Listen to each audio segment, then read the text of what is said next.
അടുത്ത നമ്മൾ ചെയ്യുന്നത് സ്റ്റാൻഡിങ് ആസനയില് വൃക്ഷാസനാണ് ചെയ്യുന്നത്. അപ്പൊ എന്താ വെച്ചാല് നമ്മൾ ആദ്യം വലതു ഭാഗത്താണ് ചെയ്യുന്നത്. അപ്പൊ ചെയ്യുമ്പോൾ ശ്രദ്ധിക്കേണ്ട കാര്യങ്ങൾ ആദ്യം ഞാൻ പറയാം.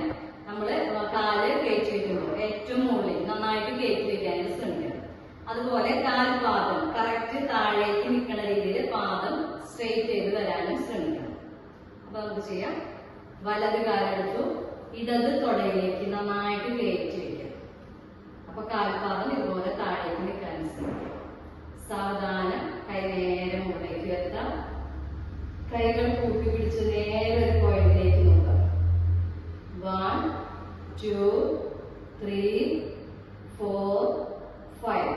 സാവധാനം കൈകൾ സൈഡിലൂടെ തിരിച്ചുകൊണ്ടുവരിക. സാവധാനം കാല് താഴോട്ട് വെക്കുക. ഇനി സെയിം ഓപ്പോസിറ്റ് സൈഡ് ചെയ്യാം. ഇടത് കാലെടുത്തു, വലത് തുടയിലേക്ക് നന്നായിട്ട് കയറ്റി വയ്ക്കുക.